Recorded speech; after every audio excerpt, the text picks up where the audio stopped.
Avec Fred, on s'en va dans le Grand Nord du Québec pour la Rivière-aux-Feuilles. Moi, ça va être ma première expérience dans ce petit coin-là du pays. C'est l'abondance, c'est la qualité, c'est l'état sauvage à son meilleur. En fait, t'as un saumon au bout de la ligne, si tu reviens d'abord, t'as la chance d'avoir un caribou en arrière de toi.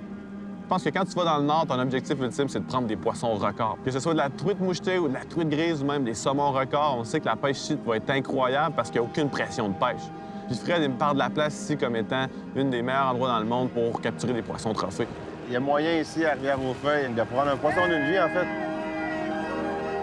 Que ce soit une truite ou un saumon, j'ai l'impression qu'on va prendre des gros poissons. Ouais.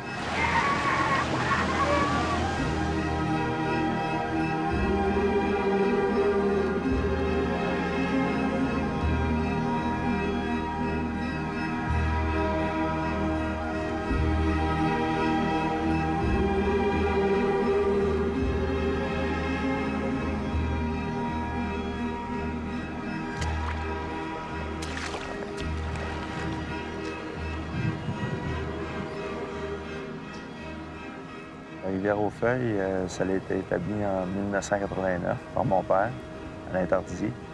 Je me suis promené simplement avec un de ses amis. Il a fait un peu de pêche, il a vu les caribous, il a vu la place, il est tombé en amour. Il a décidé d'établir une pourvoirie ici. Depuis que j'ai 4 ans, mon père, il a tout le temps été impliqué là-dedans.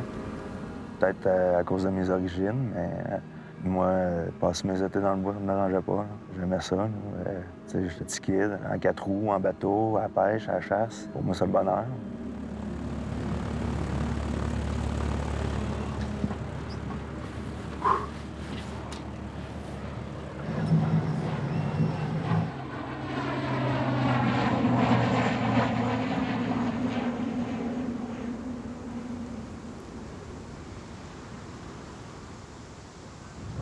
C'est sur la Rivière-aux-Feuilles que j'ai tourné mes premiers films de pêche.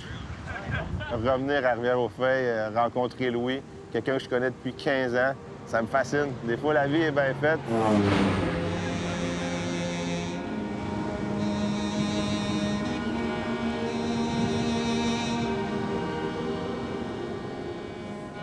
Le camp ici de la Rivière-aux-Feuilles a été exploité longtemps pour la chasse au caribou. Quand on voit un caribou dans son état sauvage, là, on le sent vraiment qu'on est dans le nord. Le nord du Québec, c'est sûr que c'est pas comme Daytona Beach, le gros soleil, les maillots de bain, c'est tout le contraire.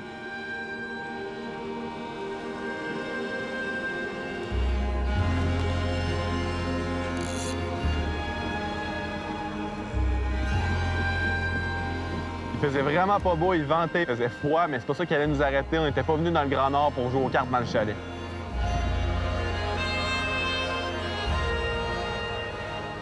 Je pense qu'aujourd'hui, ça va être tout qu'un défi de prendre du saumon avec le vent qu'il fait. Mais je suis quand même confiant parce qu'on s'en va rejoindre Louis, le propriétaire, qui connaît le spot comme le fond de sa poche. Bon matin, ça va? Yes, yes. Fait que je suis sûr qu'il va être capable de nous mettre sur un endroit où on va être un peu à l'abri du vent. En tout cas, je me croise les doigts.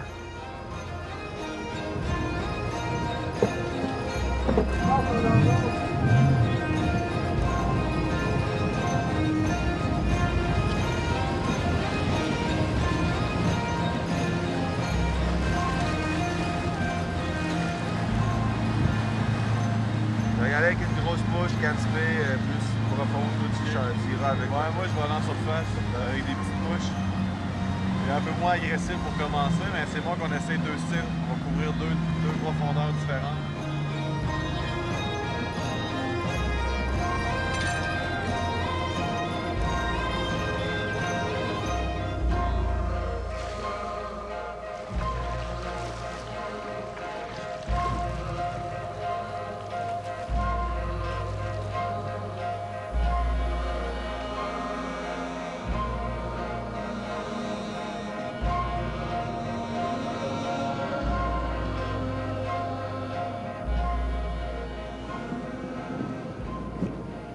Les backcasts que je fais en ce moment, c'est pour éviter que la soie me revienne dessus. Fait que j'ai un vent de dos, je lance de la droite. Fait que si je fais pas ça, ben, je vais me retrouver avec une coupe de piercing à la fin de la journée.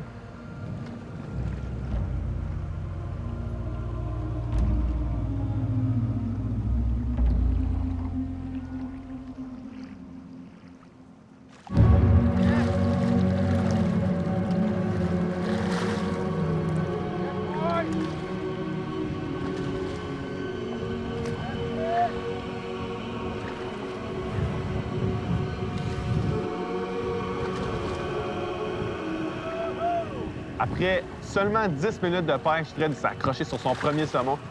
Là, je savais qu'on était vraiment tombé dans une bonne semaine parce que même si on est dans le Grand Nord, ça reste de la pêche au saumon puis il n'y a rien de garanti.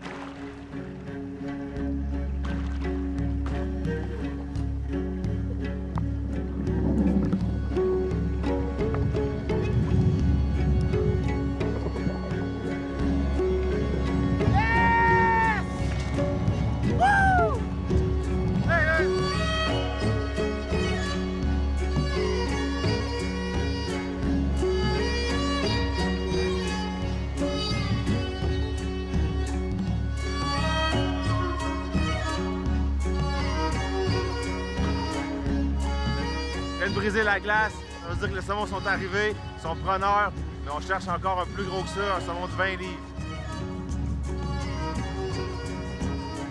Fred, il vient de trouver un beau saumon, un 10-12 livres. Fait que ça devrait cogner à mon tour dans pas long. Oh non! Encore plus gros!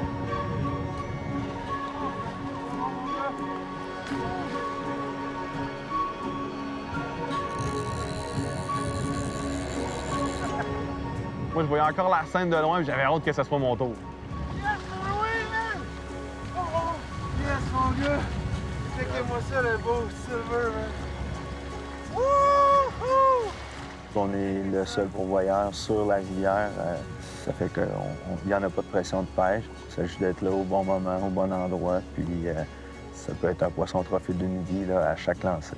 On est à notre première sortie de pêche. J'ai 2 saumons de prix, dont un de une quinzaine de livres certains. Fait que ça commence bien le trip. En tout cas, là, je suis pas mal content.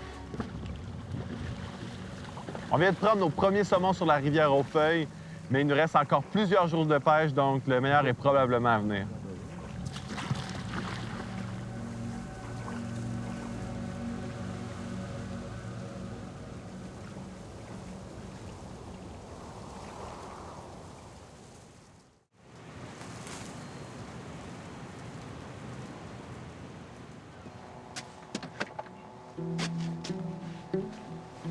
Sheldon, c'est un guide passionné, il triple la pêche au saumon comme jamais, mais il nous a dit que son petit dada, c'était la pêche à la truite. Puis il nous a aussi dit que sur la rivière, il y avait des truites mouchetées records, mais qu'il faudrait qu'on se promène un peu pour essayer de les trouver parce qu'ils n'étaient jamais au même endroit. Sachant que Sheldon avait une expérience quand même élevée dans la pêche à la truite, Louis nous a offert d'aller pêcher avec Sheldon, puis on était pas mal sûr de réussir à trouver ce qu'on cherchait, une grosse truite mouchetée.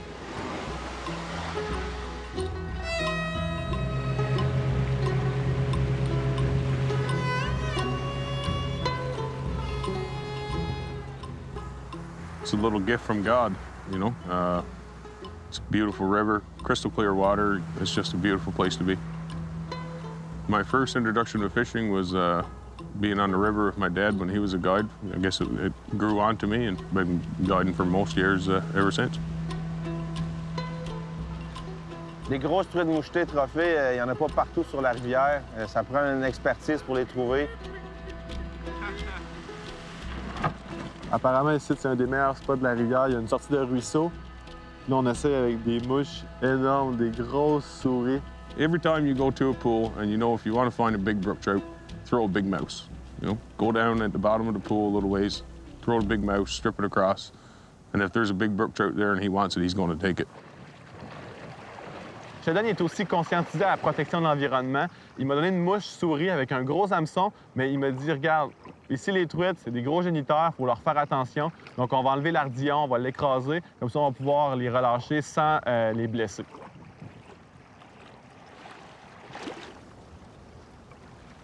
So here is a good spot.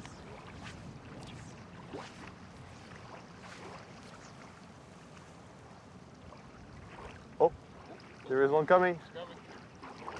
Oh, fish on! Yeah! Alexis, man! Oh, man. Woo-hoo! That was quick, eh?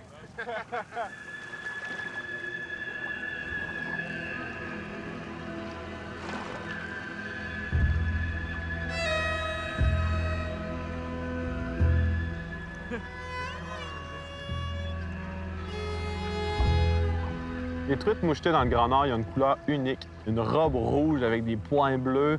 À ce temps-ci, on n'est pas en fraye encore, mais ils ont déjà leur couleur de fraye. Tu tiens ça dans tes mains, puis c'est une création de la nature ultime. Selon moi, c'est un des plus beaux poissons au monde. J'étais content de voir qu'Alexis a pris la première mouchetée parce que je pense qu'il l'avait sur le cœur que j'ai pris 2 saumons direct en partant. Fait que ça a bien brisé la glace. Une belle mouchetée. Moi, ça me motivait encore plus, continuer à explorer. Oh, c'est à toi, mon chum.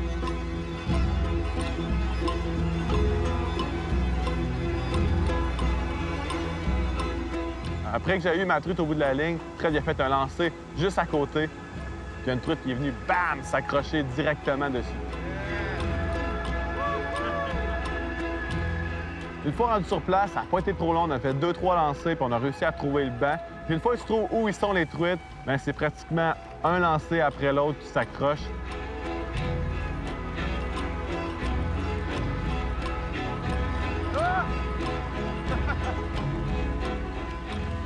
On n'en revenait tout simplement pas. Puis même moi, après que j'ai accroché ma truite, je l'ai combattue, elle est arrivée très près de moi, puis il y avait d'autres truites qui essayaient d'y voler leur pas qu'elle avait dans la bouche. Fait que c'était comme complètement fou, j'avais jamais vu ça de ma vie.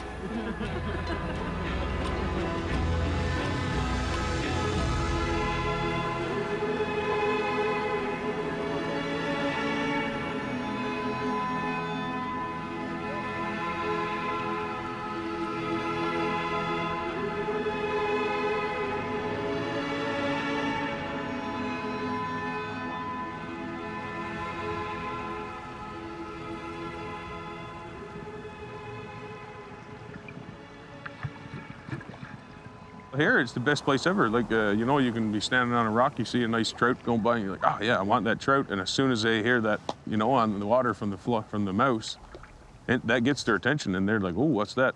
And they'll chase it right to your feet. Après avoir capturé 5-6 truites de 1 ou 2 livres, on était déjà super contents, mais Sheldon, lui, n'était pas satisfait. Il me disait qu'on pouvait capturer des truites encore plus grosses. Si on était motivé, il allait nous amener sur son spot. Si Sheldon veut nous amener sur son spot secret, on va y aller. Mais ce qu'il nous avait pas dit, c'est que c'était 1h30 plus loin de où qu'on était. C'était pas mal notre dernière chance de prendre cette grosse truite trophée-là qu'on cherchait.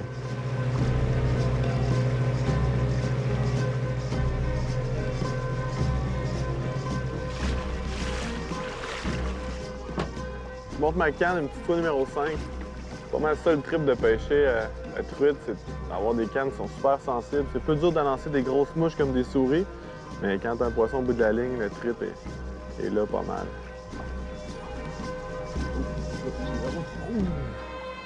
Oh, that was a big bookie, man. Let's go catch it. I'll cast from here.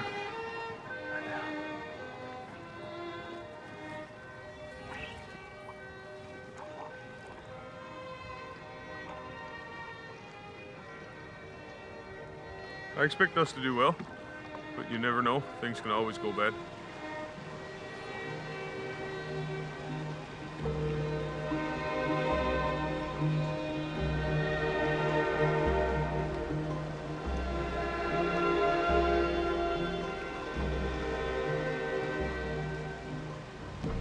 J'ai changé ma mouche, puis là, j'ai vu ça monter. Là, je savais que je l'avais au bout de la ligne. J'avais jamais vu une truite grosse de même. Elle devait faire entre 5 et 6 livres. J'ai réussi à la ramener au bord. That's it! Ah! Wow, man. Ça, c'est la truite qu'on cherchait. Aïe, aïe! Aïe, aïe! On a travaillé fort, on a accompli notre mission grâce à Sheldon. J'avais réussi à prendre la truite de mes rêves, une grosse truite mouchetée de 5-6 livres. Merci, Sheldon. Every day is an exciting day when you're on the Leaf River. I haven't had a day yet that I can call a bad day. As long as you're out having fun, you know, you're on the river, you're catching fish, or sitting down having a laugh with the boys doing a shore lunch, and it's always fun, always a fun time.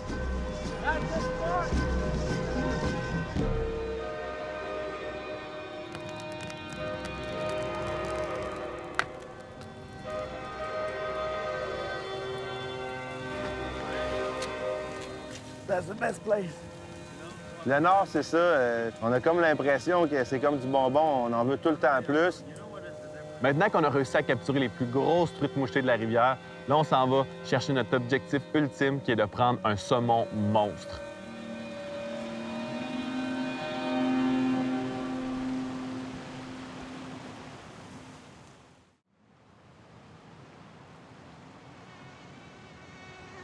C'est le fun, dans le Nord, il n'y a pas de mouche.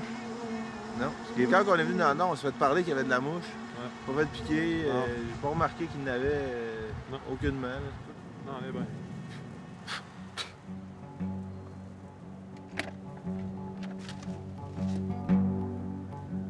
Tu bâtis pas un camp de même en 1 ou 2 années. Là. Nous, là, ça va faire tout près de 30 ans. Là, puis on améliore encore. C'est à longue haleine. Là.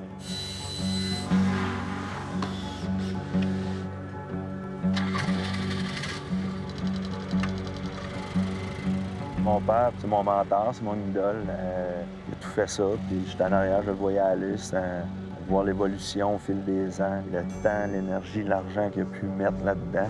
Puis aujourd'hui, que moi, je puisse continuer dans ce domaine-là, même si c'est pas facile, c'est un honneur, puis ça va être dur de faire aussi bien que lui.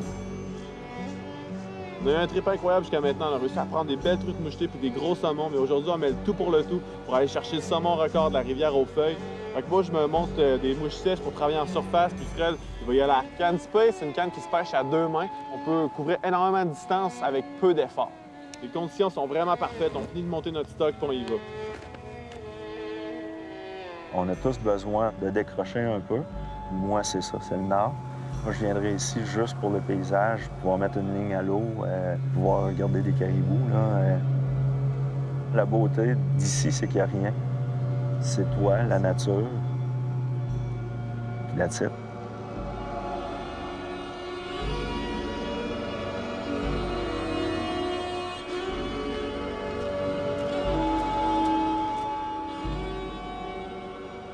J'étais vraiment content ce matin-là parce que j'avais la chance d'aller rencontrer René à une de ses fosses préférées. René, c'est quelqu'un que j'ai rencontré ici dans le passé. C'est lui qui m'a montré plein de techniques, comment pêcher la rivière. Il n'est pas capable de se retenir, il revient à chaque année. Quand tu pêches le saumon, tu deviens tout de suite comme des partenaires. Il y a une amitié qui se crée. Puis quand c'est des gars que ça fait un bout de temps que tu n'as pas revu, bien, puis tu les revois sur le bord des rivières, bien, c'est merveilleux, tu sais. T'en as-tu pris pas mal les dernières années? Lui-même, il avait quelques saumons à haut de 20 livres à son actif. Il a été quand même assez smart de me dire c'est où qu'ils les avaient pris. Fait que là, j'étais vraiment motivé, puis je pense que j'avais des bonnes chances d'en capturer un, moi aussi. On vient habitué de prendre des saumons, là, tu sais, à force d'en prendre. Mais on va tout le temps un plus gros. On va tout le temps un plus gros. Il y a le défi de prendre un saumon, mais quand tu n'as déjà pris des saumons, le défi, bien, c'est d'en prendre un plus gros. C'était cool de voir Fred rencontrer son vieux chum René. Pour moi, ça a été tranquille. J'ai essayé la canne spray, lancer le plus loin possible. Les saumons ils avaient tendance à être plus loin à l'endroit où moi j'étais. J'ai pas encore pris de saumon, mais ça augure bien. On en a vu rouler, on en a vu bouger. Je pense que c'est une question de temps avant que j'en prenne un. Quoi? Oui, il y a vu des gros saumons pas loin du bord, parfaitement placés pour une dry fly, une mouche sèche.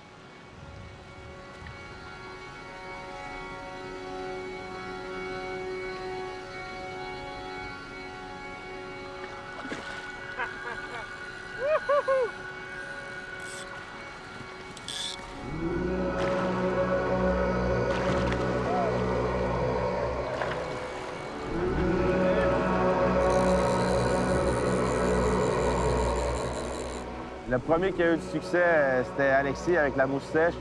Ça l'augurait vraiment bien pour le restant de la journée.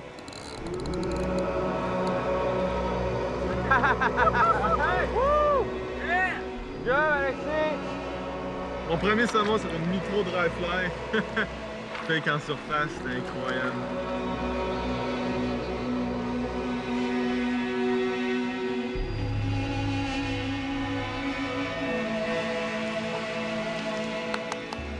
À travers les années, Louis, c'est sûr qu'il a pris beaucoup de saumon. Lui, il avait décidé de m'amener à sa roche préférée, où que lui, il aime ça se mettre, puis il lançait de là, puis il avait déjà pris un gros saumon. J'ai mis les 2 pieds sur la roche, j'avais une canne qui lançait vraiment loin, fait que je savais qu'il y avait bien du monde qui avait peut-être passé là, qui ne s'avait pas rendu où que moi j'allais être capable de lancer. C'était là où jamais que ça allait se passer et je le sentais.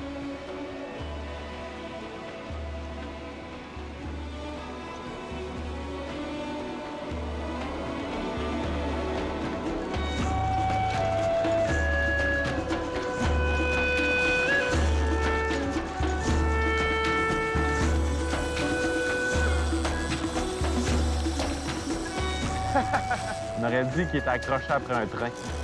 Ça n'a pas été long, puis ça a mordu le poussière. Les gars changent des pas de gros pour la ligne. Ça n'a pas de bon sens.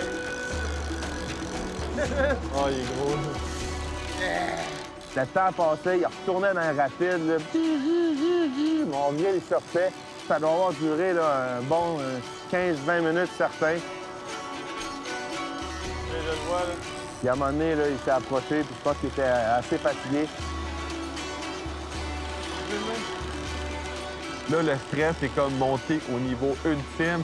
Il n'était pas question qu'on perde ce saumon-là. Attention, ton sac! Yeah! Non! Yeah! Oui, man, yeah! Oh, man! Oh, man, je capote! Oh, man! C'est tellement hot, là! C'est tellement hot, un méchant fête, là! Fred, je pense qu'il a pris son 20 livres, là. En tout cas, c'est un vraiment beau saumon. Good job, Fred.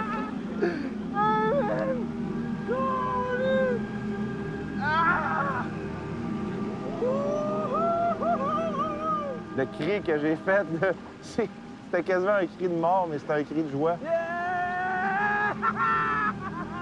J'étais complètement fou, là. Des fois, tu prends des poissons et tu deviens comme une autre personne. Quand Fred a mis la main sur ce saumon-là, qui était gigantesque, ses doigts faisaient pas le tour de la queue, il était tellement euphorique, là, rempli d'endorphines, là, puis de le voir comme ça, comme perdre la carte, puis de lâcher son fou, puis juste d'être déconnecté de la réalité tellement qu'il y a du fun. Hey, comment ça pèse? C'est ça qu'on vient chercher dans le Grand Nord, c'est des moments comme ça. C'est ça qui se passe à Rivière-au-Feu! On a mis l'énergie qu'il fallait. On était arrivé prêt avec des objectifs plus grands que nature. Mais des fois, je pense que c'est ça. Il faut rêver pour que ça se passe. On a rêvé fort. Je retourne chez nous maintenant avec une histoire de pêche encore meilleure que jamais. Toute la semaine a été incroyable à plusieurs niveaux. Les gens ici sont super accueillants, puis toujours positifs. D'avoir partagé ça avec Fred, qui est un gars avec qui j'ai fait bien des voyages de pêche, ça a été un super trip. Puis je suis sûr que dans 20 ans, on va être assis autour d'un feu puis on va se parler de notre trip dans le Grand Nord, à quel point on a eu du plaisir à prendre ces poissons-là. Puis on tombe en compétition, puis on veut toujours faire mieux que l'autre, puis prendre le plus gros poisson. Puis tu sais, c'est un peu niaiseux quand on y pense, mais c'est tellement plaisant. Puis j'arrive pas nécessairement à comprendre pourquoi j'aime autant ça à la pêche, mais à chaque matin, quand je me relève, j'ai le goût d'aller mettre les deux pieds dans l'eau puis d'en prendre un plus gros.